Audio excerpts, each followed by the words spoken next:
Si me escuchan, escríbanme ahí en el chat, por favor. Ah, sí, se escucha. ¿Sí? ¿Se escucha? Listo, perfecto. Bueno, muchachos, entonces ya vamos a comenzar. Qué pena la demora, pero es que tengo clase hasta a las 6, entonces apenas termino dictar clase, comienzo con este taller. Ya vamos a comenzar con la presentación. Ok.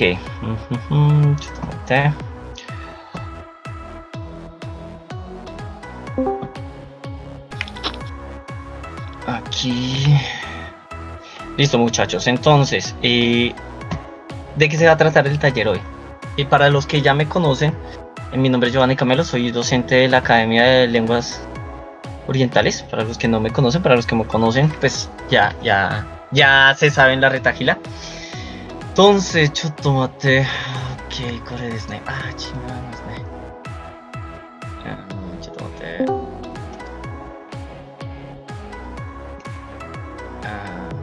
Corre. Chigayo. Corre, ya no. Ok. Chotomate. Estoy. Listo. Entonces, pantalla, y voy a comenzar a compartir la presentación.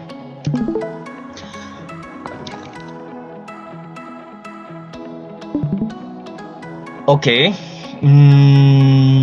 Listos. ¿Todos están viendo la presentación?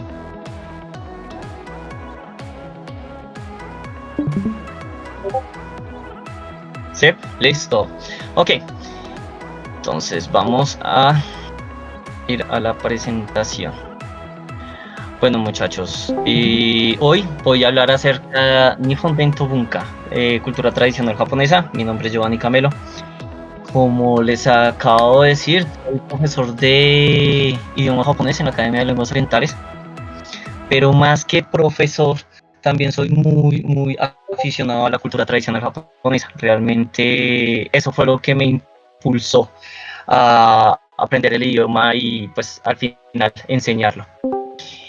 Como muchos hemos comenzado, yo comencé por el anime y el manga, y mi comienzo como bueno, que es cuando la Jiko Shokai, presentación, autopresentación. Bueno, yo comencé como la mayoría han comenzado con anime y manga, y terminé siendo profesor de manga también hace mucho tiempo, pero me alejé de eso y comencé a enfocarme un poco más a la cultura nacional japonesa, especialmente caligrafía.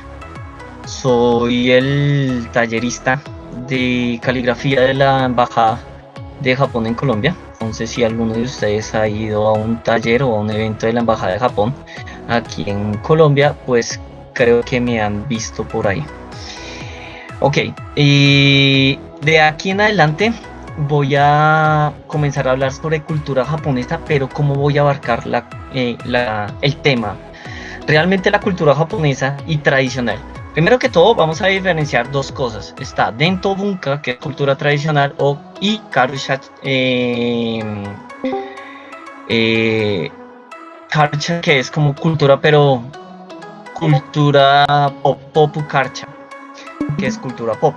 Lo que es anime y manga generalmente se enfocan o se colocan en la cultura pop, aunque lleva mucho tiempo y pues tiene sus inicios en algunas pinturas muy antiguas. El manga y el anime se manda o se coloca en esa parte de la cultura pop. Por eso hoy no voy a hablar sobre cultura pop, no voy a hablar de anime ni de manga, voy a hablar de cultura tradicional. Entonces lo que generalmente se conoce de Japón, no se lo voy a tratar aquí. Además porque la mayoría de gente conoce mucho sobre anime y manga, ya conocen más que yo. Entonces no es como útil hacer una conferencia o un taller acerca de anime y manga, ya todos conocen mucho sobre eso. Bueno, marcando eso, voy a hablar de cultura tradicional japonesa. Sin embargo, el tema es muy, muy extenso. La cultura tradicional japonesa abarca muchas expresiones culturales. Abarca lo que es teatro, abarca lo que es música, abarca lo que es budo, artes marciales, abarca juegos, ropa, eh, mitología, religión, abarca muchas cosas. Al tratar de hacer algo así, se me iría literal, no alcanzaría una semana para poder hacer algo realmente bueno sobre cultura tradicional japonesa. Entonces, ¿qué hice yo? ¿Cómo decidí utilizar esta hora que tengo para explicarles un poco acerca de cultura tradicional japonesa? Les voy a hablar acerca de lo que yo he estudiado y de lo que yo practico sobre cultura japonesa y de lo que realmente yo conozco. Por ejemplo, no voy a hablar de origami. Es una expresión muy importante en Japón, es una expresión que lleva muchos siglos, que es emblemática de Japón, pero yo no conozco de origami. Lo he medio practicado, pero no conozco.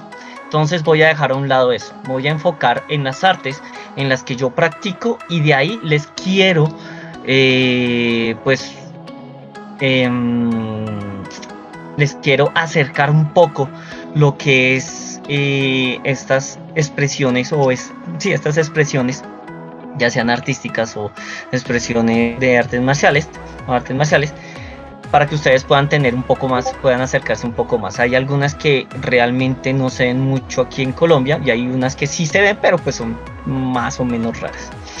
Ok, en cualquier momento pueden hacer preguntas y sí les voy a pedir un favor.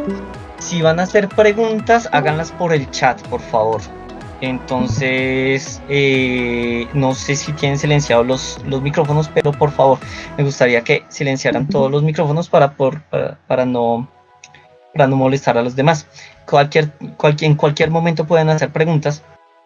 Estos son talleres como una pequeña presentación en donde la idea es que ustedes se vayan acercando más a la cultura tradicional y pues conozcan un poco más que ya más allá del anime y el manga. Ok, bueno muchachos, yo tomate. Listo. General. Listos. Cuando tengan una pregunta, ya saben, al grupo, al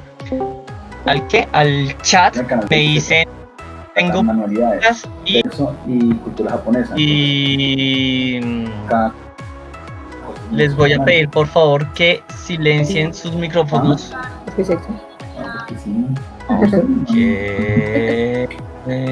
Pero muy interesante. Y uno se puede conectar al canal. Listo. Por favor, todos silencien su micrófono. Por favor, alguien se le está escuchando. ¡Ole! Era mayor. Listo. Ok. Voy a hacer. Bueno, se me da pereza silenciar todos. Y bueno, muchachos, entonces vamos a comenzar. Ahora sí. Bueno, ya les había comentado acerca de mí. Soy profesor de japonés y tallerista de la Embajada de Japón de caligrafía japonesa. Llevo más o menos practicando caligrafía unos 11 años más o menos. Como tallerista de la Embajada de Japón llevo ya unos 10 años. Y estudiando japonés llevo unos 15 años más o menos o más. Me acuerdo ya. Listo. Bueno, entonces esta presentación se va a ir en dos partes principalmente. Una que es Gedo y otra es Bijutsu. En la parte donde dice arte camino, eso se lee Gedo. ¿Qué es Do? Do es un camino espiritual. Entonces, no todas las expresiones artísticas en japonés, o en Japón, perdón, son caminos. Hay unas que no son caminos, aunque llevan lleva mucho esfuerzo poderlas manejar. no se toman como fueran caminos. ¿Qué significa ese camino? Lo que les digo, es un camino espiritual, es un camino de autoaprendizaje y de perfeccionamiento. Todas las artes marciales terminan en do, es en camino. Entonces está Aikido, Kendo, Iaido, Karate Do, Judo, ¿listo? Entonces ese tipo de artes marciales lo que buscan es que por medio de la práctica ustedes no solamente puedan manejar técnicas, sino que por medio de la práctica ustedes se autoperfeccionen. Esa es la idea de cada uno de los caminos. Los Bijutsu es un poco... no puedo ver la presentación. Ok. Diana, tienes que ir a la... tienes que ver que yo estoy... Estoy en transmisión. Ve a la transmisión y oprimes ahí. Ahí debería salirte ya la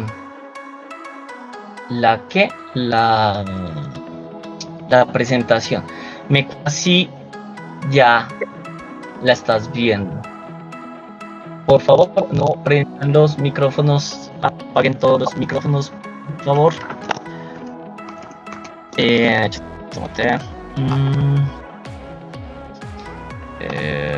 Ok. Tómate. Miembros. Ok. Tómate.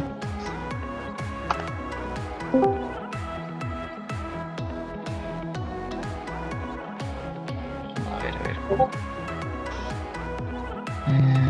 General. No, flores. ¿Cómo es que era? Interacciones, pantalla, gritar con Diana.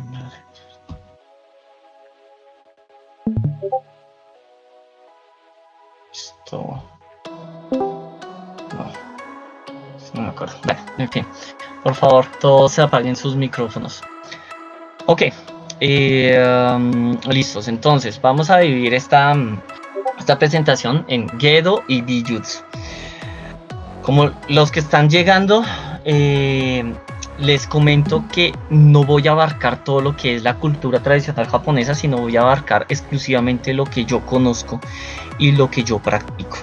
¿Por qué? Primero porque es muy extenso, literal, es muy extenso. La última vez que traté de hacer una presentación sobre cultura tradicional japonesa me demoré más o menos unas 2 horas. Y fue como pedacitos muy poquitos, digamos, muy corticos y muy por encima. La idea es que ustedes conozcan un poco más profundo y un poco mejor. Poquito, pero bien. Listo, entonces voy a comenzar con lo que yo más conozco, que es Shodo. Shodo es caligrafía japonesa. La caligrafía japonesa está, o bueno, como Shodo, está compuesta de 2 palabras, que la primera palabra, el primer carácter significa caligrafía y el segundo es do, que es camino. Igual, lo que yo les estaba comentando, todos los primeros que yo voy a hablar son caminos, es decir, son artes que se practican para autoperfeccionarse. No es simplemente la idea, digamos, por ejemplo, de la caligrafía no es escribir bonito. Obviamente que después de mucho tiempo de practicar uno comienza a escribir bonito. Pero pues la idea no es esa. La idea es que por medio de la caligrafía y de la práctica ustedes se perfeccionen. Entonces, eso significa Shodo, caligrafía japonesa. Tomate. Por favor, los que van entrando, silencien su micrófono, por favor. Listos, entonces, caligrafía y camino. Esta es una de las grandes diferencias que tiene la caligrafía japonesa con la caligrafía china. En la caligrafía china, para los que han estudiado chino o los que saben un poco sobre caligrafía, en la caligrafía china no es un camino como tal, sino es una forma de escribir. La idea de los chinos es un poco, sí, se perfecciona, pero la perfección como tal lleva al enfoque de ser un calígrafo. ¿Listo? Y la caligrafía japonesa no. Es un poco, digamos, es un medio para perfeccionarse. Por eso los samuráis practicaban caligrafía, porque para ellos era otra forma de arte, digamos, de camino para perfeccionarse ellos. Listo, el objetivo del shodo. Ahora, antes de continuar, les comento que todas las fotos, bueno, no todas, pero la mayoría de fotos son propiedad mía. Es decir, lo que ustedes están viendo es caligrafía mía. Igual, lo que van a ver de las distintas cosas son como para aterrizar un poco más la presentación, pues decidí hacerlo así. Listo. Entonces, ¿cuál es el objetivo de la caligrafía? Lo que les estaba diciendo, es un camino espiritual basado en la dedicación y en la constancia, en el cual se busca una autoperfección. La idea de la caligrafía no es escribir bonito. La idea del shodo es que ustedes practiquen y comiencen a expresar lo que ustedes sienten o lo que ustedes tienen adentro por medio de las letras. Entonces, al principio, ustedes, pues, digamos, cuando uno comienza con la caligrafía, pues obviamente es complicado, no solamente, hay una cosa que se tiene que tener en cuenta con la caligrafía, con el shodo. Hay un pequeño problema, y es que yo conozco gente que practica shodo y no sabe japonés. Sí se puede, pero para llegar a un nivel alto se tiene que saber japonés, porque en shodo uno no solo aprende caligrafía, sino historia de la caligrafía. Entonces se tiene que saber japonés para llegar a un nivel. Igual como las artes marciales, como no sé si alguno de ustedes practica artes marciales. Hay un sistema, bueno, para los que no conocen, hay sistemas de niveles que comienzan por Q y terminan en Dan. Los Q son los básicos y Dan es intermedio avanzado. En caligrafía también existen los Q y los Dan, y también se hacen exámenes para poderlos pasar. Entonces, igual, el máximo Dan en caligrafía es 9º Dan. Y existen 3 modalidades, que es FUDE, que es pincel normal, Kana, que es hiragana y katakana, bueno, más hiragana, pero no solamente escribir hiragana y katakana, sino que especializa uno en algunos tipos de caligrafía, y se utiliza también algo que se llama Genta-Higana, que es como una... es lo que sobró el hiragana cuando se creó. Sería como el resumen así general, y muy muy general. Y está el Fudepen, que es un estilo que es con un esferito que tiene una punta de pincel. Esos 3 estilos, esos tres pilares están en la caligrafía japonesa, y en cada uno tiene que tener un cierto nivel, y todos se llega hasta el 9º Dan. Infortunadamente yo no tengo nivel todavía de certificado, porque no he podido hacer el examen.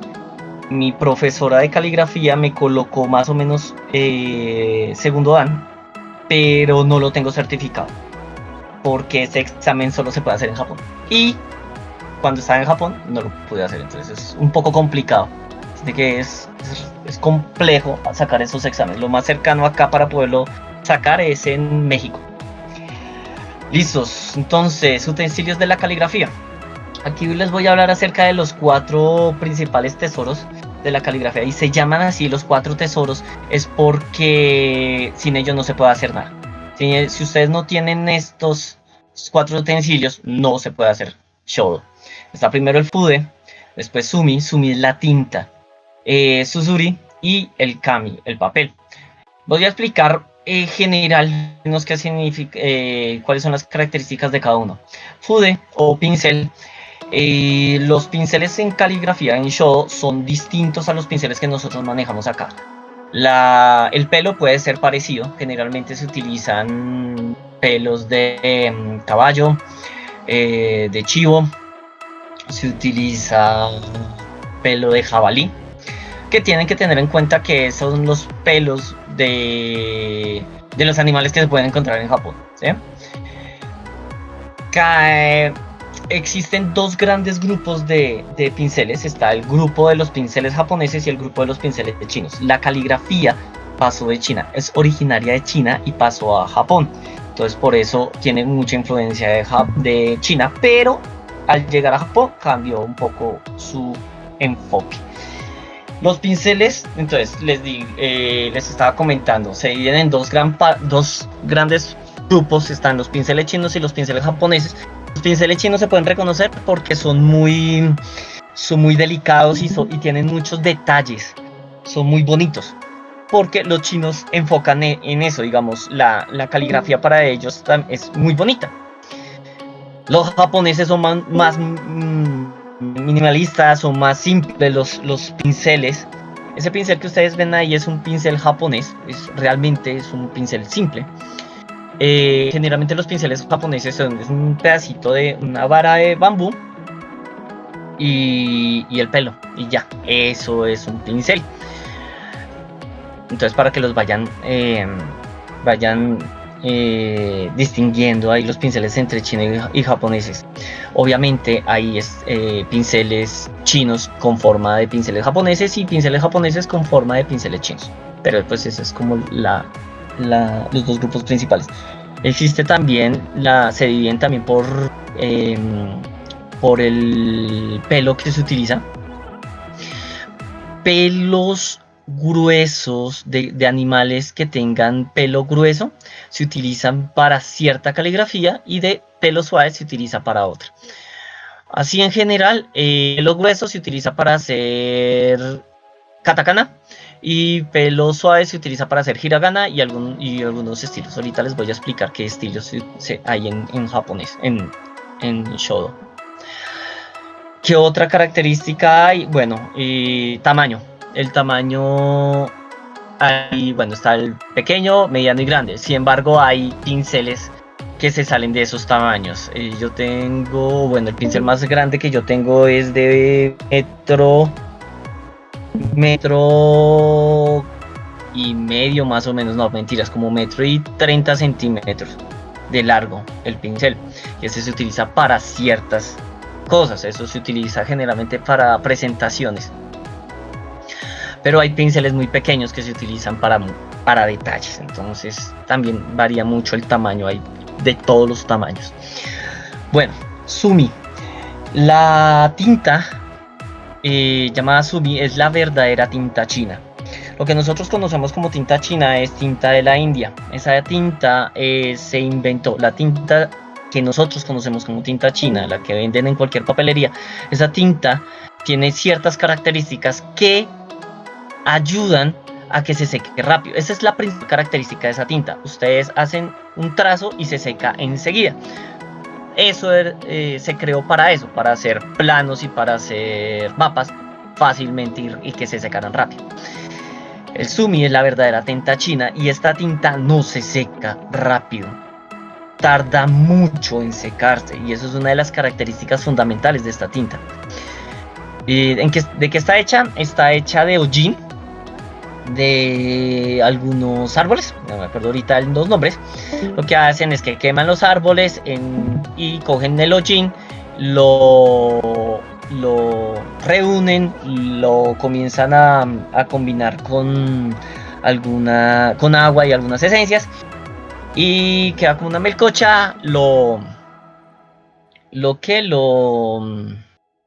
ponen en moldes y lo dejan secar durante años. Esa es una de las cosas más complicadas de la tinta. La tinta tiene que esperarse mucho para poderse usar. Generalmente una tinta relativamente barata, más o menos unos 5 años. Que yo tengo más viejas, son más o menos, tuvo un secado de más o menos 30 años. Entonces es una tinta que, vamos, la calidad se mide es por el medio, por el tiempo en que se deja secar la barra de tinta. Es como los vinos. Entonces es bastante interesante, por eso uno no podría hacer tinta, digamos. Sí se puede, pero se demora mucho haciendo tinta esta, entonces es mejor traerla desde de Japón. Hay otra modalidad de esta tinta que se llama Bokuyu o Bokueki, las dos formas son correctas. Esta tinta es la tinta líquida, es la forma líquida de este. Se utiliza para las prácticas, para poder tener tinta siempre a mano. Y tiene una ventaja, y es que la tinta no se pudre. Tengan en cuenta que el sumi es una tinta de carbón vegetal, entonces tiende a pudrirse si ustedes la dejan mucho tiempo. Entonces ustedes hacen la tinta ustedes cogen en el susuri, que es esta piedra que está ahí, ese rectángulo, esos dos rectángulos, y comienzan a echarle agua y la van diluyendo. Cuando ustedes ya tienen la tinta, si ustedes la dejan mucho tiempo, se comienza a pudrir. Con el Bokueki, con el Bokuyu, no pasa eso, porque pues tiene unos químicos que ayudan a que no pase eso. Entonces ustedes pueden tener Bokueki o Bokuyu de años y años y años y pues no les va a dañar, mientras que el sumi sí. Eso tiene una ventaja, que es que ustedes siempre van a tener tinta a mano y no importa cuánto tiempo lleve, nunca se les va a dañar. Sin embargo, la idea de la caligrafía, como es una práctica, se debe utilizar sumi y no Bokueki. Cuando uno practica solamente como para practicar, ok, uno usa Bokueki ya, pero cuando uno en serio está practicando, usa sumi. ¿Por qué? La misma cosa que pasa cuando uno entra a un dojo y limpia el tatami. Cuando uno entra al dojo y limpia el tatami, tiene dos ideas o dos razones de ser. La primera es, se enfocan en lo que están haciendo. Y eso, cuando ustedes están haciendo la tinta, dejan a un lado todo lo que está afuera de su lugar de hacer caligrafía, que eso es un dojo. Entonces en este momento ustedes se enfocan, cuando hacen sumi, se enfocan en lo que están haciendo. Y la segunda es que ustedes le meten su energía a lo que están haciendo. Es su tinta, no es cualquier tinta que se crea industrialmente, no, es su tinta. Entonces eso ayuda mucho. Vamos, para el enfoque que se quiere tener cuando se hace caligrafía, se usa sumi. Susuri, las piedras. Las piedras se utiliza piedras, generalmente piedras de río, que son de grano muy delgado. Entre más delgado sea el grano de la piedra, más fino es el susuri. El susuri más caro que yo he conocido fue uno que valía 1 millón de yenes, más o menos como 37 millones de pesos. Entonces eso depende, pues si era tallado era muy bonito, pero influye mucho la piedra. Entre más fino sea el grano, más fino es el susuri, y entre más fino sea el susuri, mejor les va a quedar la tinta. ¿Por qué? Porque cuando ustedes hacen la tinta, no solo la tinta se va diluyendo, sino ustedes también van diluyendo la piedra. Entonces, si hay un grano muy grueso de la piedra, lo que hace es dañar la tinta. Aunque ustedes tengan una tinta muy buena, se les va a dañar por el susuri malo. Susuri, existen susuri desde 4.000 pesos más o menos hasta lo que les digo, 37 millones de pesos o más. Los susuri actualmente se utilizan unos que son en plástico, que se pueden utilizar tanto para tinta líquida como para tinta para diluir la tinta sólida, y pues ayudan bastante porque son muy livianos. Entonces cuando uno compra algo y lo tiene que mandar por correo, o cuando uno va a Japón y se devuelve, pues el peso es entre más pese, pues más cuesta. Entonces esos susuri ayudan mucho. Para comenzar ayudan mucho. Ya después uno, cuando comienza a tener en cuenta esto un poco más serio, si ya es mejor un susuri de piedra, y entre más caro mejor, lo que más pueda uno. Kami, el papel que se utiliza para la caligrafía es washi. Washi es, generalmente uno le dicen que es papel de arroz. No es papel de arroz. el papel de arroz no se hace de arroz, se hace de un cáñamo, se hace de una planta en Japón. Y lo que pasa de este papel es que es tiene muchas fibras, parece tela, entonces aguanta mucho la tinta.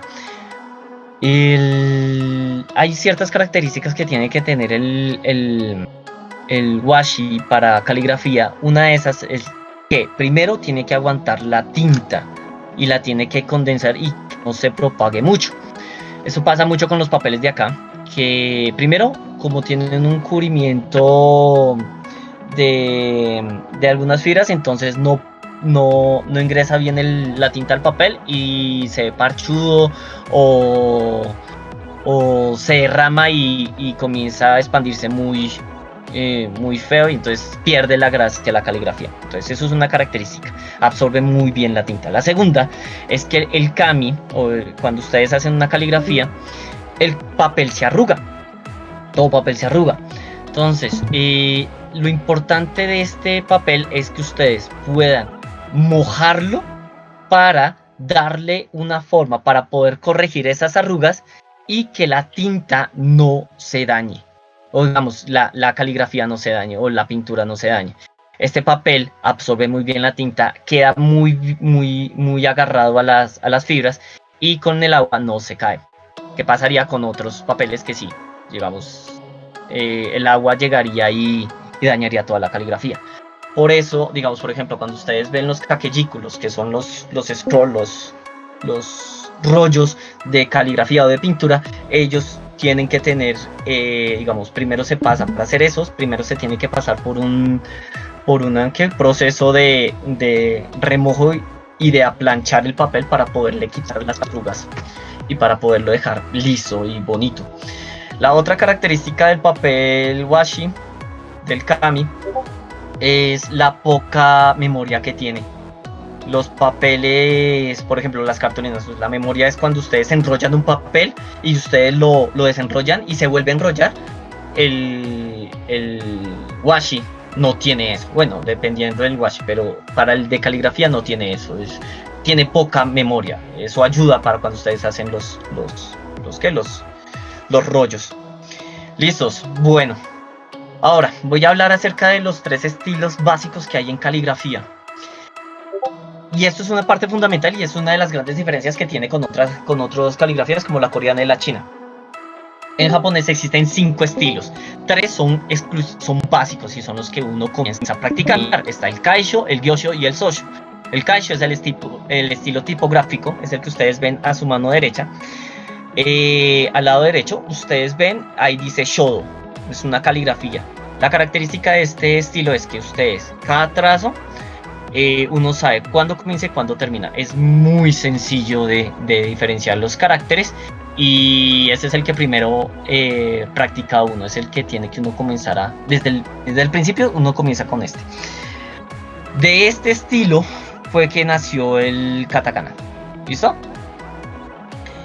Para los que no saben qué es hiragana, katakana y kanji, son los 3 sistemas de escritura en japonés. Los kanji llegaron a Japón, y de los kanji salieron el hiragana y el katakana. El hiragana y el katakana son propios de Japón, pero los kanji son de China. ¿Listo? Los otros 2 sistemas de escritura básicos es el estilo semicursivo gyosho y el estilo cursivo sosho. De aquí salieron el hiragana. Entonces, primero veamos un poco el gyosho. El gyosho es un estilo semicursivo en donde ya se ve un poco cómo es la unión de cada uno de los caracteres. Aquí hay una parte fundamental. Bueno, en todos estos estilos hay una cosa que se llama zanshin. Zanshin en artes marciales es el estado de alerta antes, durante y después de un ataque. En Japón, en caligrafía, el zanshin es la continuación de los caracteres, de cada uno de los trazos. Cada trazo me indica cuál es el siguiente. Eso es muy importante. En kaisho casi no se ve, pero en lo que es gyosho y en sosho, en estilo semicursivo y cursivo, se ve mucho, y se tiene que tener mucho cuidado con eso, porque si no, pues queda mal el kanji. O expresa algo, no expresa algo bonito. Entonces, el estilo semicursivo es un estilo en donde yo llego y un poco el kanji, pero no es un estilo tan abstracto. Todavía se puede reconocer los caracteres. El estilo Kyosho es el estilo cursivo. Si ustedes ven esos tres caracteres, o bueno, esos tres estilos están diciendo lo mismo. Está escrito la palabra Shodo. Entonces, estos estilos son los básicos que uno tiene que aprender en caligrafía, y en los colegios los japoneses practican estos estilos durante, bueno, todo el bachillerato, hasta que pues ellos dicen, pues es como una Sentaku Kamoko, eso es una materia lectiva para los que quieran, digamos, en lo que es primaria, secundaria es obligatorio, llegan a preparatoria y es que ellos pueden escoger esta u otra. Generalmente los japoneses no es que practiquen mucho lo que es la caligrafía. Cuando son muy buenos, pero pues como, no sé, tengo muchos amigos japoneses que no son buenos en la caligrafía. Es como si a mí me dicen, no, es que yo soy colombiano y sé bailar, yo soy pésimo bailando, es lo mismo, o pésimo jugando fútbol, no sé. Entonces, todos practican esto, han practicado esto, pero no todos son muy buenos y no todos les gusta. Ok, ya además de estos tres estilos, hay dos estilos más. Perdón, se me hacen.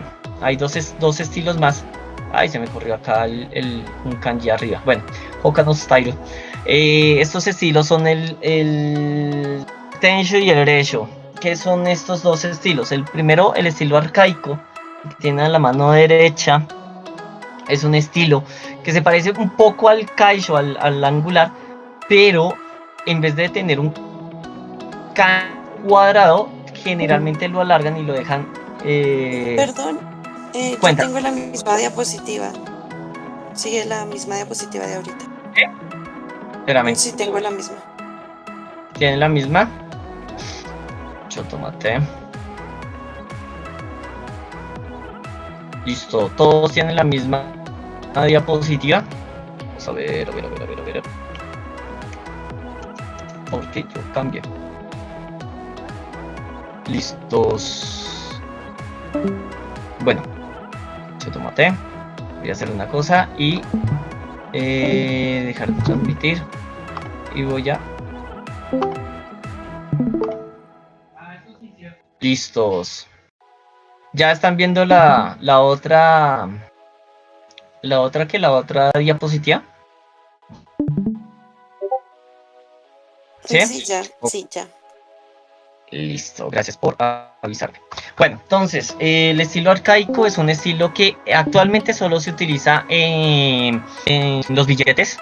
Es un estilo que ustedes ven un billete en japonés, está los caracteres que están escritos en ese billete están en este estilo. Y el estilo para sellos, que es como lo más antiguo que hay. Este se utiliza para hacer los sellos en Japón. No sé si ustedes conocen, pero en Japón uno no firma. Como la firma, no es como acá que venga, firme aquí, sino uno tiene un sello. Los sellos se hacen en este estilo. ¿Ok? Bueno, listos. Ya dejando un poco al lado la caligrafía, voy a comenzar con el siguiente camino. ¿Qué es Kendo? Kendo es el camino de la espada, es la esgrima japonesa. Kendo es una variación del Kenjutsu.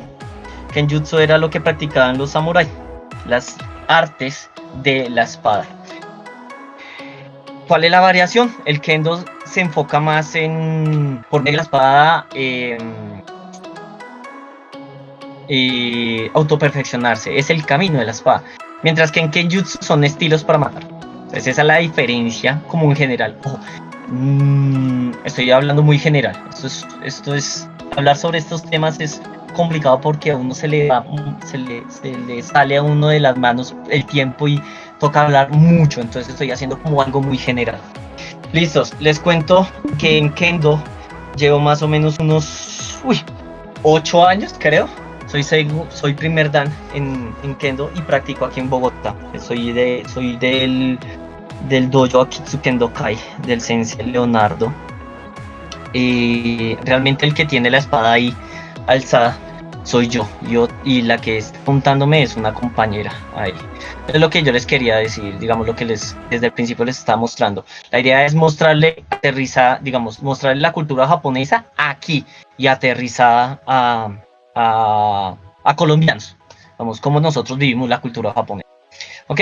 Bueno, es un arte marcial que con lo que les estaba comentando busca el autoperfeccionamiento por medio de la práctica de la espada. Kendo tiene los mismos niveles que tiene el karate, que Kyu y Dan. La diferencia con el karate y con otras artes marciales es que en Kendo uno no tiene cinturones. Por ejemplo, cuando ustedes alcanzan o cuando uno alcanza el primer dan, uno se vuelve cinturón negro. Eso es lo que significa el cinturón primer dan. De ahí en adelante al cinturón negro le van agregando algunos colores, algunas marcas. Esto es en karate y en algunas artes marciales. Cuando uno es primer dan en Kendo, uno no tiene ninguna diferencia en la vestimenta a un primer Kyu, que es a un octavo Kyu, que es lo más básico que es. No tiene ninguna diferencia. No se sabe quién es primer dan, quién es noveno dan, que es lo máximo que uno puede llegar. Que bueno, realmente ya no se puede llegar a noveno dan, se puede llegar hasta octavo dan. La única diferencia es el Kendo, la forma en cómo uno camina, la forma en cómo combate, cómo agarra la espada, el kiai, el grito que uno hace cuando combate en Kendo. Entonces es bastante interesante porque ustedes en un torneo pueden estar combatiendo. Yo soy primer dan y puedo estar combatiendo con un cuarto dan y man me gana fácilmente. Y ya después sé que es un cuarto dan y ya, con razón, este man, o él llega y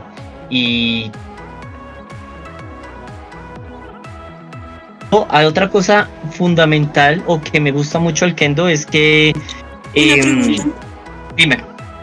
¿Por qué no se puede llegar ya al noveno dan? Porque no hay maestros que certifiquen el noveno dan. Aquí no hay. Ok. No, en todo el mundo ya no hay.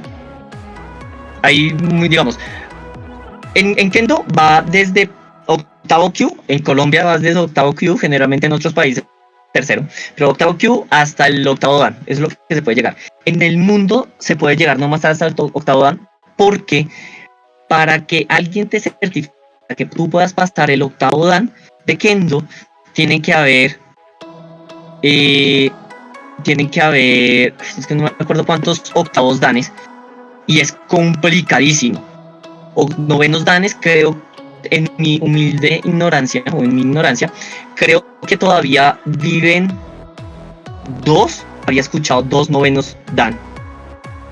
Y antes llegaban hasta el 10º dan, pero el 10º dan solamente se le daba a personas, digamos, a señores monstruos del Kendo. Es decir, gente que ya era literal, ellos volaban. Esa gente se les da el 10º dan. Después de un tiempo se dejó dar el 10º dan porque no había gente tan buena y se comenzó a dar 9º dan, pero el nivel, digamos, los maestros comenzaron no a bajar nivel, sino a los 9º danes, digamos, comenzaron a morir y no quedaron 9º danes, entonces ya no se puede llegar a 9º dan, se puede llegar a 8º dan. Dato curioso del examen de 8º dan, es el examen más difícil que se hace en Japón, de cualquier cosa. Es el examen más difícil. El segundo examen más difícil es el de Derecho para ser abogado. Y el primer examen es el de Kendo. De 3.000 personas que pueden presentarse, por ahí pasan 15 personas nuevas. Y es de todo el mundo. Y es complicadísimo. Y para ser octavo dan se tiene que tener un mínimo de años. Creo que es desde 54 años para arriba. que uno puede hacer digamos, ustedes pueden ser pueden ser el dios de la espada, pero si tienen 30 años, no pueden hacerlo. Tienen que esperarse. Es muy complicado, es muy complicado.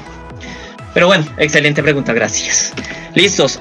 Otra cosa que me gusta mucho del kendo, o es importante en el kendo, es que el kendo no utiliza la fuerza. ¿Qué quiere decir? Tengo una senpai, ella vive en este momento en Francia, y es una de las mujeres, o de los Kenshin, de las personas que practican kendo, que nunca le he podido ganar, nunca le he podido hacer, digamos, ella es buenísima, ella es muy buena, y eso que ahorita está mejor de nivel. Y eso es chévere, digamos, que una mujer y ella es pequeña y no le pone fuerza y a uno le gana fácil. Entonces ustedes pueden encontrarse con, por ejemplo, la última vez que peleé con un sensei de grado alto, era un señor, un sensei, me olvidó el nombre ahorita, tiene más o menos como 80 años y no le pudimos ganar. Digamos, peleamos seguidos, digamos, yo peleaba, terminaba yo y seguía otro y nadie le ganó. Porque ya no es la fuerza, es la técnica lo que se maneja. Entonces es muy chévere eso. Bueno, entonces el kendo se divide en dos partes fundamentales, que es el shiai, que es el combate, que es ahí donde ustedes ven que uno se pone la armadura, porque pues realmente es peligroso. El kendo, si no se tuviera armadura, un palazo de un shinai, que es la espada de bambú, duele y mucho. Entonces, aún con armadura duele bastante. Entonces, el shiai es el combate. Hay varios tipos de combates, pero en general, combate shiai. Y está la kata. El kata. ¿Kata qué es? Son movimientos que se hacen en pareja que buscan interiorizar las técnicas para después aplicarlas en los shiai. La idea de las kata, existen dos grandes grupos de kata, las Nihon kata y... Bueno, ¡ay! Se me olvidó. Bueno, existen dos grupos. Estos dos tipos de kata aplican distintas técnicas y esas técnicas uno los va interiorizando, va repitiendo hasta que las saca por sí solo, sin pensar. Entonces, pues estas dos partes son fundamentales. Cuando uno está en kata, pues realmente no utiliza la armadura y utiliza algo que se llama boken. Boken es la espada de madera. Y el uniforme de kendo, si ustedes lo ven, es un keikogi, un saco con una tela especial que ayuda para que el sudor no se absorbe el sudor. Eso sí es feísimo el olor de un entrenamiento de kendo, porque es bastante, digamos, el olor se acumula. Está y ese es el uniforme de kendo cuando se tiene cuando se hace kata. Entonces, kekogi, que es un kendogi, que es la parte de arriba, y hakama. Los uniformes en kendo generalmente son azules. ¿Listo? Hay distintos, digamos, hay otro tipo de uniformes que es blanco. El uniforme blanco lo utilizan las mujeres o los sensei. Digamos, no cualquiera puede utilizar un uniforme blanco. Como si por ejemplo yo utilizara un uniforme blanco, quedo como en ridículo porque pues yo no soy sensei de kendo. Simplemente sería que se pone un uniforme blanco y ya. Entonces, bueno, Kendo no Yogu, los utensilios de Kendo, bueno, las partes del Bogu del Kendo. Entonces tenemos Bogu, que es la armadura. El Men es el casco. El Men es la idea del Men es proteger con los golpes del Shinai. El Men tiene unas rejillas que generalmente antes se hacían de hierro, ahora se hacen de aleación. Entonces es bastante, digamos, al principio incómodo ponerse el Men y tratar de ver, porque pues esas rejillas a veces uno no puede ver bien. El Men tiene una protección, una parte que es tela, que se llama tare, mentare, y es como donde uno genera, digamos, ayuda a proteger tanto la cabeza como los hombros. Están el do, que es el peto, el que protege el dorso. Todos los más finos están hechos de bambú.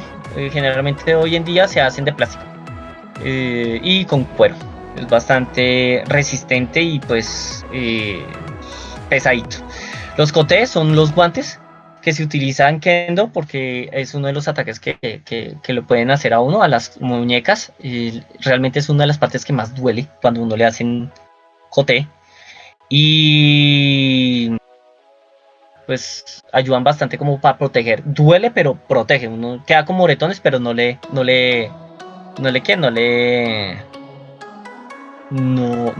tan grave.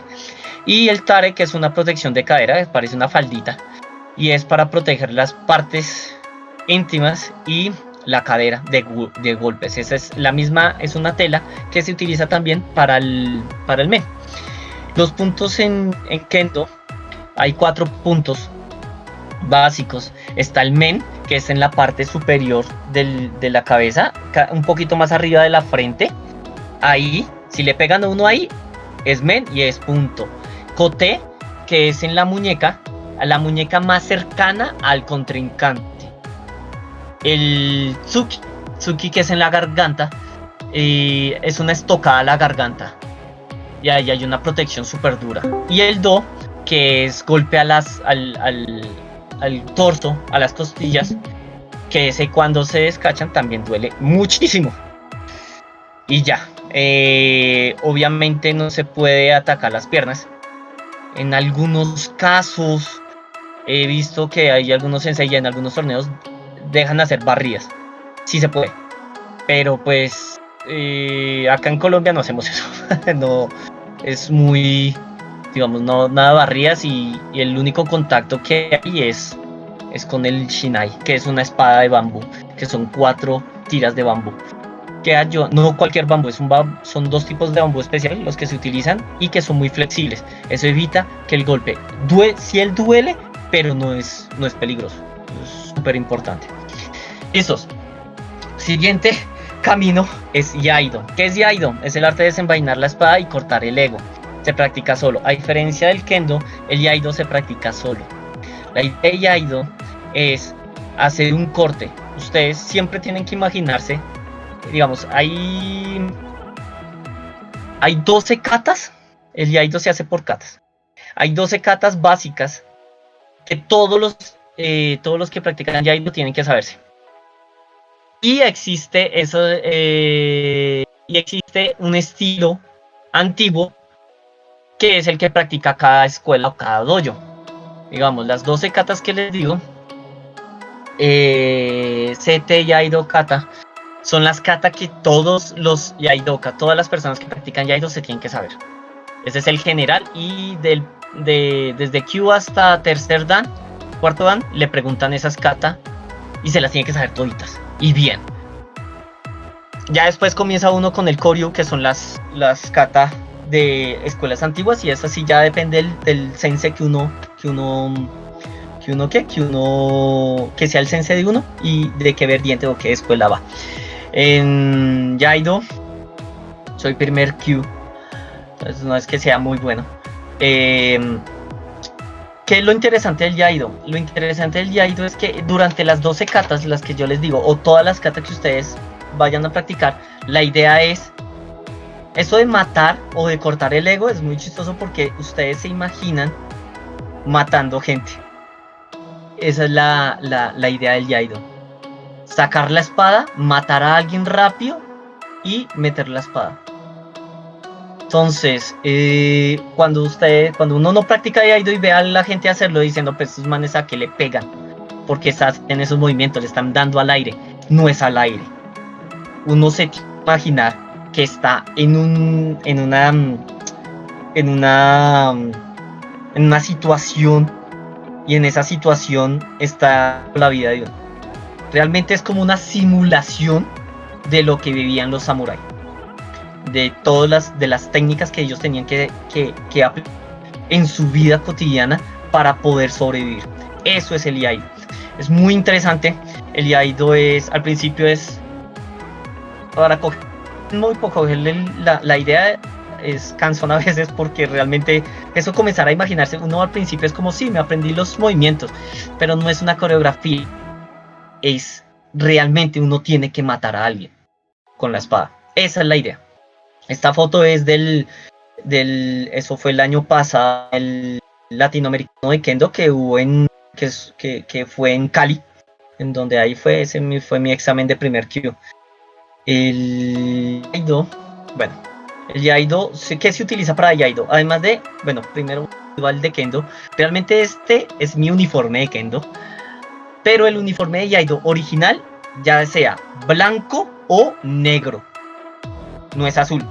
Y se pone un obi, que es un cinturón ese que ustedes ven ahí. Ese obi sirve para soportar bien la espada, la saya de la espada, la cacha de la espada. Listo. Entonces, en Yaido, ¿qué se utiliza? Además del uniforme se utiliza Boken, Yaito y Shinken. ¿Qué es Boken? Boken es una espada de madera en forma de katana.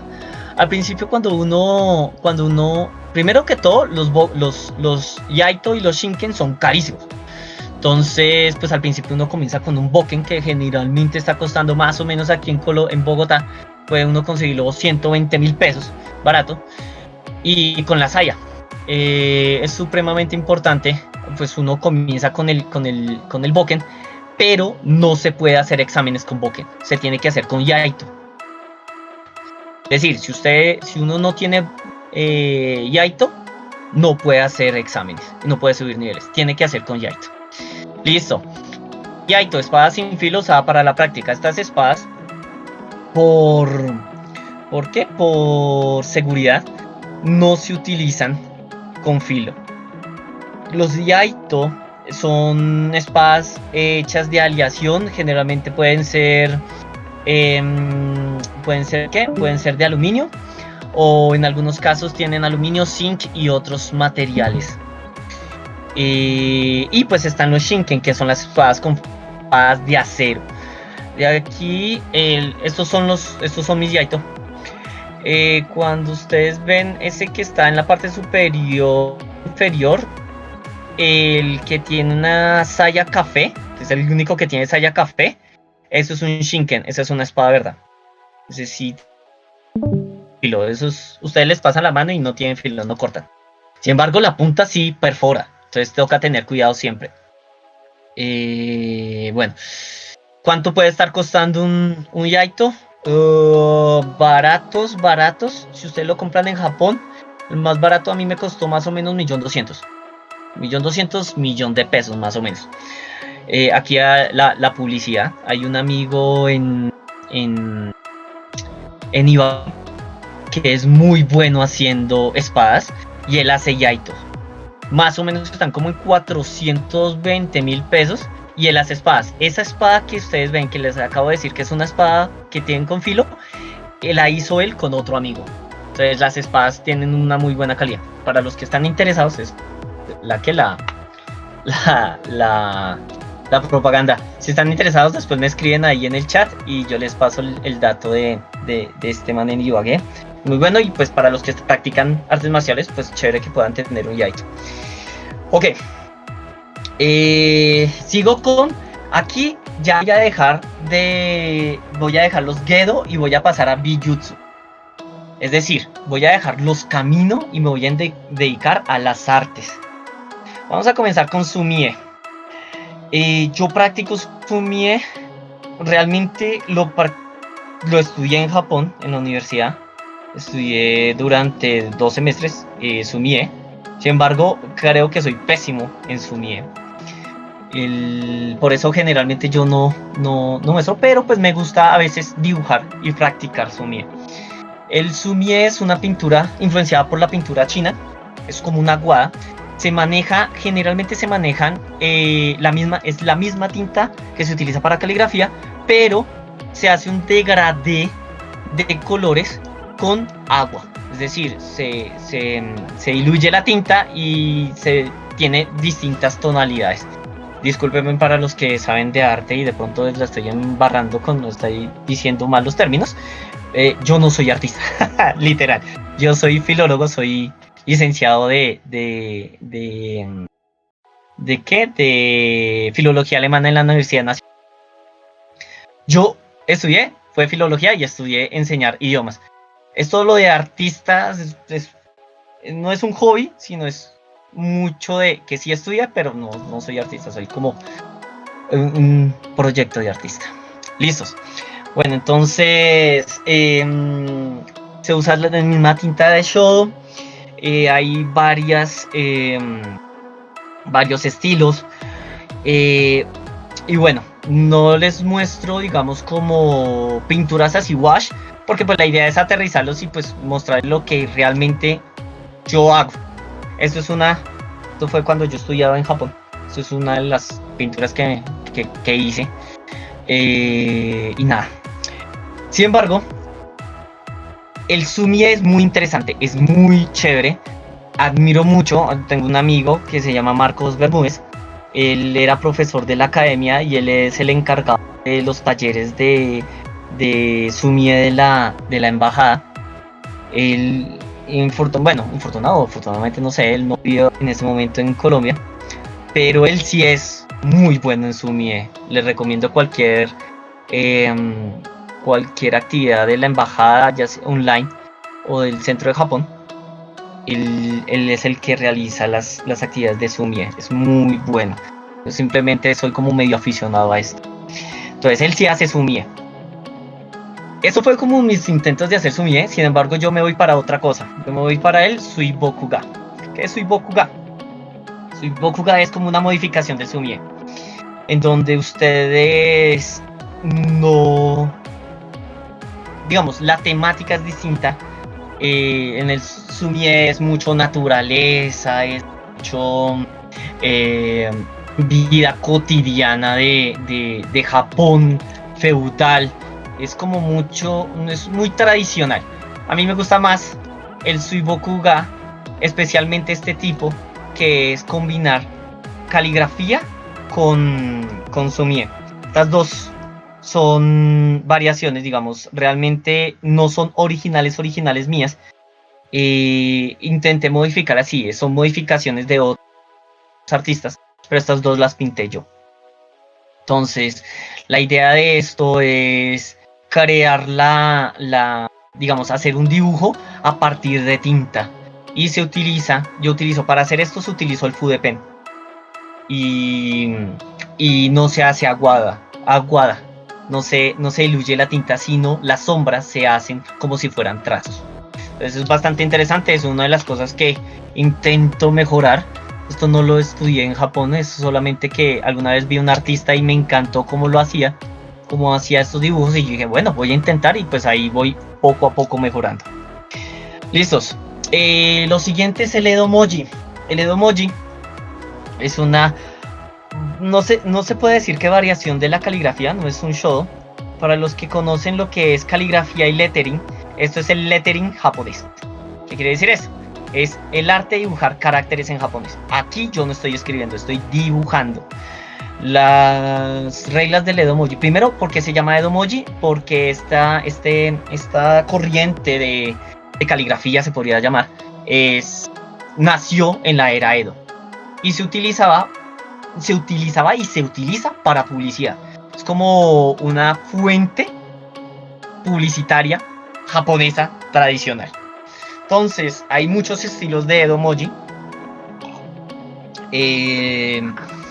Las más conocidas son las que se utilizan en Sumo y las que se utilizan en Raku. Hay muchas más. Corrompe completamente las reglas del Shodo. En Shodo ustedes nunca corrigen un trazo, y los trazos siempre van de izquierda a derecha, arriba hacia abajo. En Edomoji ustedes corrigen los trazos, ustedes pueden hacer trazos pueden dividir un trazo y hacerlo de una forma. Es muy interesante, es muy chévere. Lo que les digo, es un lettering, es dibujar las letras japonesas. Es muy, muy genial. Esto comencé a practicarlo hace más o menos unos 3 años. Realmente soy todavía tengo un nivel muy básico. Los pinceles que se utilizan para el Edomoji sí son un poco distintos. Son pinceles, no todo pincel que se utiliza para sumie o para caligrafía sirve para Edomoji. Entonces uno tiene que tener unos pinceles ya, son específicos. Pero pues se pueden conseguir relativamente fácil, y si uno no tiene pincel para emoji, pues utiliza un pincel de caligrafía y pues funciona. Ese carácter es el de dragón y está en estilo de... Ay, no me acuerdo el nombre, pero es un estilo para carteles de sumo. Bueno, shamisen. Por último, la última cosa que me dediqué a practicar, que es shamisen. El shamisen es un instrumento musical japonés que se usa en distintos tipos de música folclórica. Nació, bueno, ahorita les explico de dónde nació. Es el equivalente al banjo japonés. Alguien le dice también la guitarra japonesa. Realmente yo le digo banjo, o también podría ser como un bajo. Digamos, tiene unas características bastante peculiares. El shamisen primero tiene solamente 3 cuerdas y es un tambor. Digamos, además de tocar las cuerdas, uno golpea el tambor cuando toca. Entonces, bueno, ya les voy a explicar cuáles son las características de los shamisen. Bueno, orígenes del shamisen. El shamisen se desarrolló a partir del sanshin, instrumento musical de la isla Okinawa. Para los que conocen el mapa de Japón, de norte a sur, Hokkaido, Honshu, Shikoku, Kyushu, Okinawa. Okinawa son las islas más al sur de Japón. Por ahí fue que entró mucha de la cultura china. Si ustedes ven fotos de Okinawa, o si han ido a Okinawa, o si van a ir a Okinawa, se ve mucho la influencia china en Okinawa, tanto como en el idioma, porque eso no parece japonés, y tanto como en el idioma como en las características arquitectónicas, en la ropa. Utiliza mucho rojo y mucho dorado. Entonces es como muy... se parece mucho, tiene muchas características de China. Entonces ahí llegó no me acuerdo cómo se llama el instrumento chino, y la gente de Okinawa lo cambió y creó el sanshin.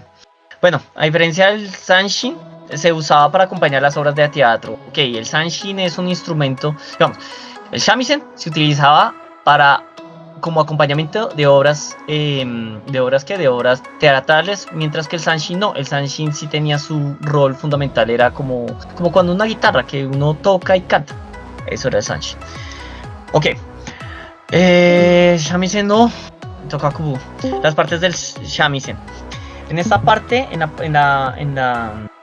la foto de la derecha, ustedes van a encontrar un instrumento que se llama biwa, y está el shamisen. El biwa, cuando llegó el shamisen, el sanshin llegó a la parte poco más al norte en Japón. Ellos comenzaron a combinar el sanshin con el biwa, y de ahí salió el shamisen. Entonces tiene una característica, ahorita les voy a explicar qué. Bueno, el shamisen, ahí hay unas partes del shamisen y ya les voy a explicar cada una de las partes. Bueno, tenjin es la parte superior del shamisen, y donde están los itomaki, donde están las clavijas, se podría decir, de las cuerdas. El shamisen es un instrumento muy simple realmente, pero lo que se puede hacer con el shamisen es muy muy interesante. El tenjin, esa parte del tenjin, se utiliza palo sangre. Es una madera que realmente es muy cara en este momento, porque esa madera, de tanto que se talaron árboles, esa madera está prohibida talar. Digamos, los shamisen, generalmente los shamisen que son de palo de sangre son muy caros, es por eso. También hay otras que se pueden utilizar, otras maderas. Generalmente en esta parte lo importante del tenjin es que sea una madera resistente. ¿Por qué? Porque tiene que resistir la tensión de las cuerdas y durante muchos años. Entonces es una parte muy importante. En la parte superior del tenjin hay una parte, es una cola. Esa cola es la parte más cuidada del shamisen, además del cuero, porque si se llega a romper o se llega a quebrar esa parte, pues pierde su belleza el shamisen. Entonces generalmente ustedes van a ver el shamisen con un gorrito de caucho, de papel, protegiendo esa parte. El sao es el mástil del shamisen. no tiene traces y es de palo sangre. Igual, es una madera resistente. Aquí, digamos, generalmente lo que se ha utilizado, esto se ha utilizado, maderas resistentes, maderas duras, para que resista la tensión y pues dure bastante tiempo.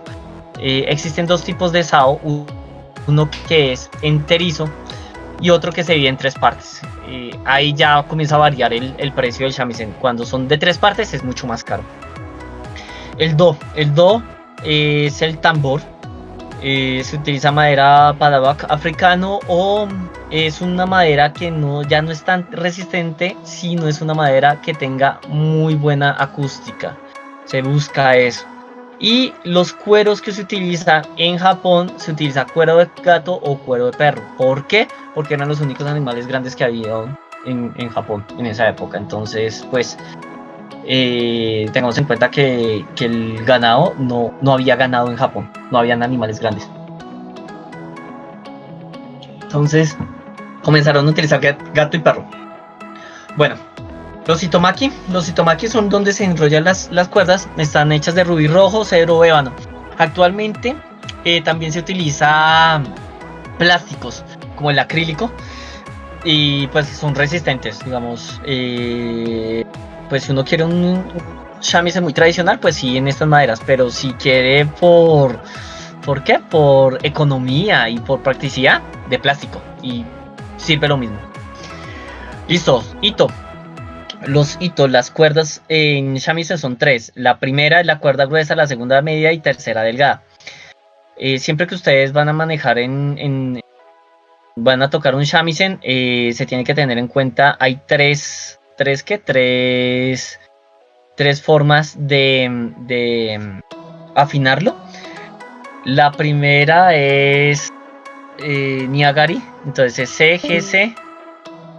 Está Sanagari, que es C, Fa, C, y Hoshi, que es así, no me acuerdo. Generalmente las canciones que yo más practico es Niagari, que es la C, G, C, y ya. Esas son generalmente las que más practico yo. Bueno, Bachi, aquí es una de las cosas que se diferencia mucho el Sanshin al shamisen. Sanshin es el de Okinawa, y es que en shamisen se utilizan estas tipo paletas para tocar. Cuando son de madera, generalmente se utiliza cedro, pero originalmente, y las más caras son de caparazón de tortuga. La última vez que fui a preguntar una, costaba más o menos casi 3 millones de pesos. Entonces las mías sí son de plástico, son baraticas. Los baraticos es como así 120.000 pesos, pero pues barato como en comparación a una de 3-4 millones de pesos. Entonces, dependiendo del tamaño, también depende el tipo de shamisen. Listos. Hay otras cositas que uno tiene que tener en cuenta, que es el yubikake, que es una tira de algo que se pone uno en el dedo, es para que resbale, que haya movilidad en el sao, porque si no, la mano se pegaría. Entonces, para poder mover rápido, se utiliza el yubikake. Y está el koma, que es esta cosita que parece un puente. El koma es el puente que se utiliza para poder sacar el sonido, porque se coloca encima del tambor. Entonces, sin el koma no hay sonido.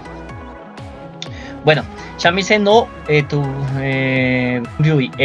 Tipos de shamisen, como les estaba diciendo, está el Sanshin, que si ustedes lo ven, tiene diseños de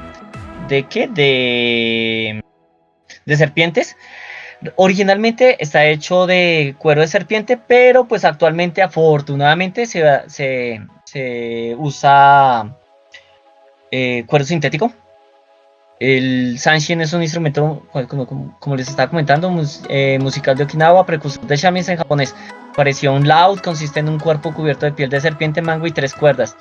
El Sanshin tiene una característica, y es que se puede utilizar una uña, una púa de plástico o de cacho de animales para tocar. No se pega el tambor, sino se se toca como mucho más delicado que el shamisen, o también se puede tocar con una pura guitarra, como la guitarra. Es bastante curioso, es muy pequeño, es muy chévere.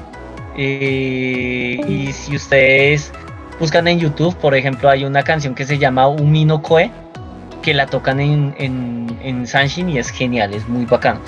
El Sanshin, generalmente todas las canciones de Sanshin tienen letra.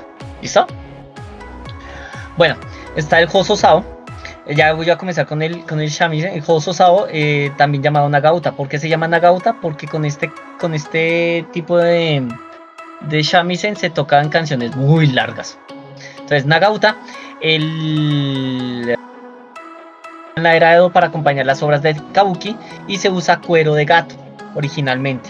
Afortunadamente también hay shamisen con cuero sintético. Entonces, para los que no nos gusta o no nos gustaría tener un instrumento con cuero perro de gato, pues ahí sintético. Cambia el sonido, sí, pero pues es normal. ¿Por qué se llama Hoso Sao? Porque el Sao, el mástil, es mucho más delgado, es delgado. Eso tiene sus características y es muy lento. Este es el que generalmente tocan las geisha, ¿listo? Que es muy lento, que hay canción, que hay letra. Es muy muy chévere, pero realmente no es el que más me gusta. Seguimos con el Chu Sao, que es es un poco, el Sao es más grueso. Eso me da mayor movilidad, y aquí el Chu Sao me da la capacidad de ser un poco más agresivo. Entonces se utiliza mucho en la zona de Kansai, lo que es Kyoto, Tokio, Osaka. La música siempre acompañada de voz, y se utiliza también cuero de gato. La característica fundamental de este es que no es tan lento como el Nagauta, como el Hoso Sao, pero tampoco es como muy movido. El último, el Futo Sao o el Tsugaru Shamisen, que es el que yo practico y el que me gusta más, es un estilo mucho más libre. El Sao es mucho más grueso. Eso le da a uno la posibilidad de mover los dedos, de tener más espacio, de hacer más malabares con la mano. Nació en la zona de Tsugaru, por eso se llama Tsugaru Shamisen. Esta zona, el mar de esta zona es muy fuerte. Entonces la gente que comenzó a desarrollar este tipo de shamisen se basó en esa fuerza de las olas, y por eso este estilo es muy fuerte. Si alguno de ustedes conoce los hermanos Yoshida Kyodai, los hermanos Yoshida, ellos tocan Tsugaru Shamisen, o esta gente de Wagaki Bando. Esta vieja toca también Tsugaru Shamisen. Entonces es el más movido, es el más chévere. Se puede tocar cualquier tipo de música. Yo conozco gente que toca rock, metal con esto. Entonces saca las canciones. Entonces es muy muy chévere. En este sí se utiliza cuero de perro, porque es más gruesa. Pero pues afortunadamente también hay cuero sintético, te había dicho. Listo. Bueno, para finalizar esto, lo de tablatura, ¿cómo se toca shamisen? Generalmente el shamisen, para los que, vamos, existe que las partituras sí se puede, pero generalmente uno es con tablatura en shamisen. Entonces, si ustedes ven, si se acercan muy bien ahí, van a ver que tienen 3 líneas. Entonces, las líneas me dicen, sobre las líneas hay un numerito. Ese numerito me marca en donde tengo que poner el dedo en el mástil. Ahí nosotros, cuando uno comienza con shamisen, hay una pequeña trampa, y es que en la parte superior no hay traces, pero en la parte superior uno le pega unos punticos, y cada puntico significa un número.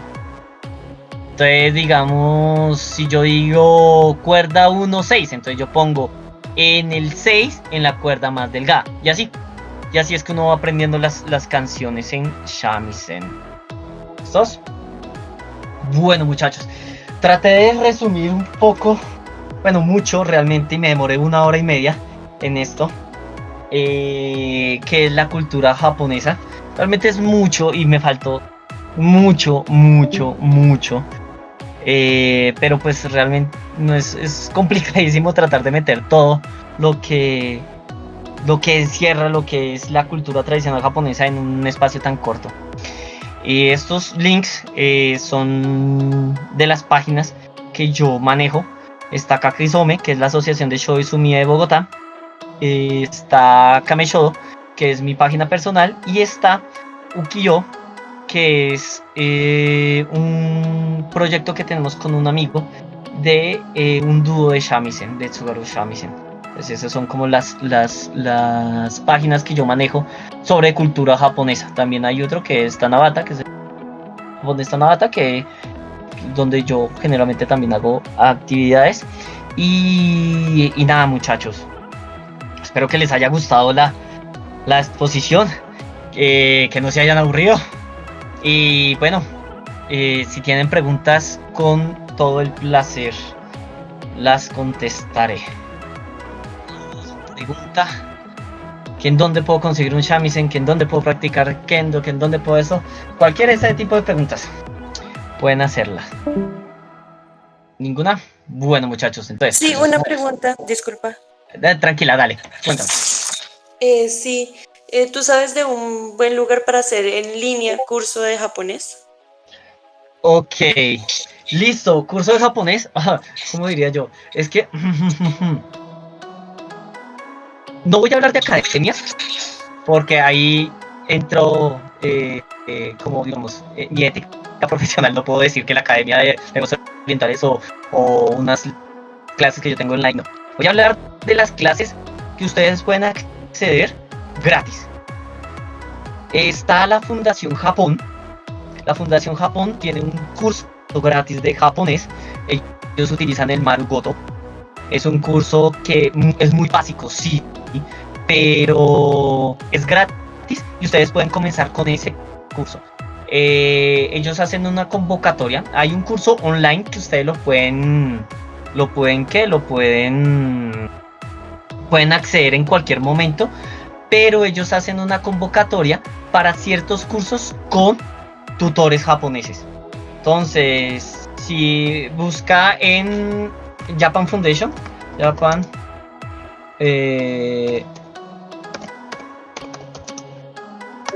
y búscalo en esta y pones como curso online Fundación Japón y te va a salir el curso. Si mal no me acuerdo, se llama Minato. El curso es online, es muy bueno. Esa es la otra es que es el centro que queda cerca a la embajada, a la Universidad de los Andes. Ellos también hacen, si nos hacen clubes de conversación. Eso ayuda mucho para las personas que quieren comenzar entonces, nada, cursos online en la cuarentena. Antes había un problema, que antes no había cursos casi. Hoy muchos hacemos cursos online de japonés.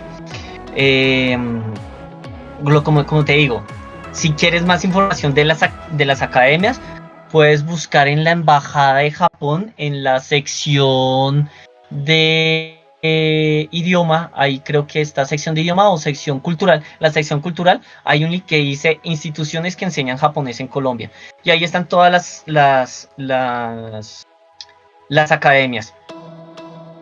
Más que academias, te recomiendo, generalmente las academias te van a dejar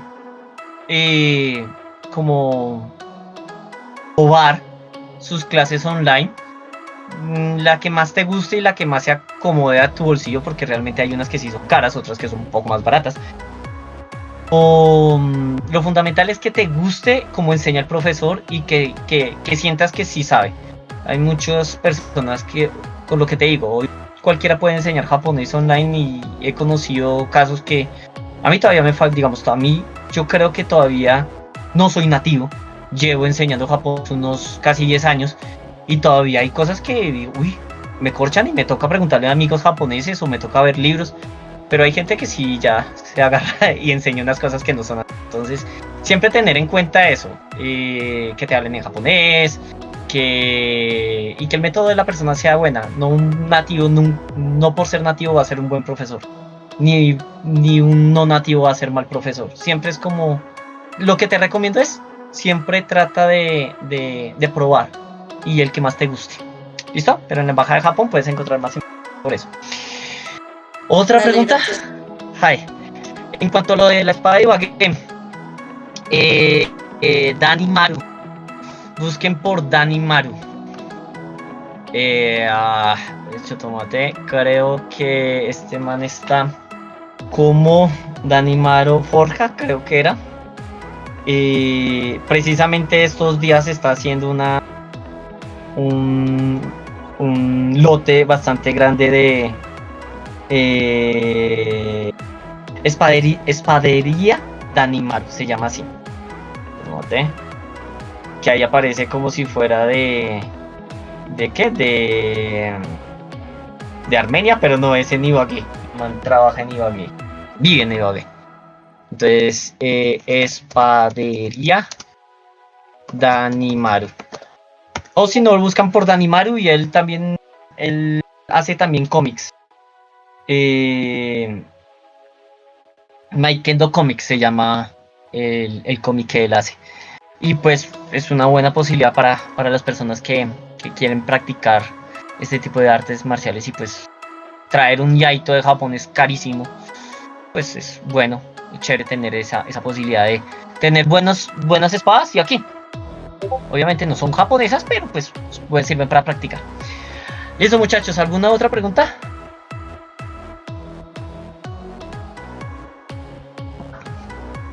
¿Ninguna? Bueno, entonces, siendo así, no los demoro más. Gracias por haberme aguantado 1 hora y media de hablar sobre cultura japonesa. Muchas gracias por participar, por entrar. Les recomiendo las demás actividades. Afortunadamente, digamos, es una de las cosas buenas de la pandemia, que se abrió este tipo de actividades online, y que uno puede hacer, digamos, puede entrar o puede acercarse a estas cosas que en otras posibilidades no se podría, digamos, en otras cosas, digamos, en otra época no se hubiera podido tener. ¿Listo? Bueno, muchachos, no siendo más, muchísimas gracias a todos, y ya, Oscar Sabadesta, sayonara.